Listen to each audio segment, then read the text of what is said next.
But even more important than the element of melody is the element of rhythm. Rhythm is the first thing you associate with the word jazz when you hear it. There are two aspects to this. The first is very simple. It's the beat. The beat is the thing you hear when the drummer's foot is beating on the bass drum, or when the bass player is plucking on his bass fiddle, or even when the pianist is kicking the pedal with his foot.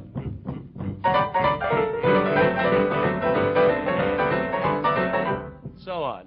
All this is very elementary. This beat just goes on from the beginning to the end of any jazz number, 2 or 4 of them to a bar, never changing in tempo or in meter. This we could call the heartbeat of jazz. But more involved and much more interesting is the stuff that goes on over this beat. And this is rhythmic figuration, which depends on something called syncopation. This is a word you've certainly heard of, but maybe we're never quite sure of. The best way to describe it might be as a heartbeat which goes along steadily and then, at a moment of shock, misses a beat. It is that much of a physical reaction. Technically, syncopation means either of two things. Either the removal of an accent from a strong beat where it belongs, or the putting of an accent on a weak beat where it doesn't belong. In either case, the body responds to this syncopation. It compensates, on the one hand, for the missing accent, or else it reacts to the unexpected accent. Now, where is it we expect accents? Naturally, always on the first beat of a bar, what we call the downbeat. Now, if you take it away, you have a simple syncopation. It would go this way. 2, 3, 4. 2, 3, 4. 2, 3, 4. You see that this missing accent on the first beat evokes a body response. Now, the other way to do a syncopation is exactly the opposite, putting an accent on a weak beat where it doesn't belong. These weak beats are 2 and 4. Then he will be making a syncopation or counting out jazzily. 1, 2, 3, 4. 1, 2, 4. Now, those are two ways to make syncopations, and those are the basic facts of syncopation. Now we're in a position to understand the subtler aspects of it.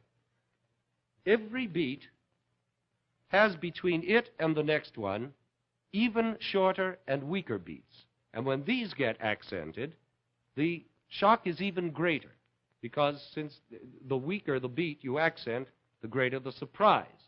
Now let's take 8 of these fast beats in a bar. 1, 2, 3, 4, 5, 6, 7, 8. The normal beat accents will fall on the first and the fifth. 1, 2, 3, 4, 5, 6, 7, 8. Now instead, we're not going to accent the fifth, we're going to accent the fourth, which is an unsuspecting little weak beat. And we'll get 1, 2, 3, 4, 5, 6, 7, 8. 1, 2, 3, 4, 5, 6, 7, 8. 1, 2, 3, 4, 5, 6, 7, 8. Thank you, boys. Okay, thank you very much. As you see, simply by accentuating this weak fourth beat, we got a rumba. Now, obviously, the strongest syncopation of all can be obtained by doing both processes at once, accenting a weak beat and minimizing the accent on a strong beat.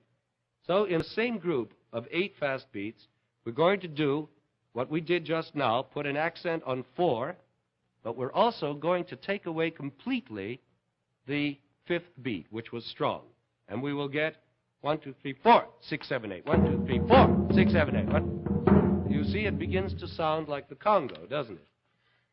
Well, now that you understand what syncopation sounds like, let's see what that same blues would sound like without syncopation. I think you'll miss this essential element, which is, we could say, the very life of jazz.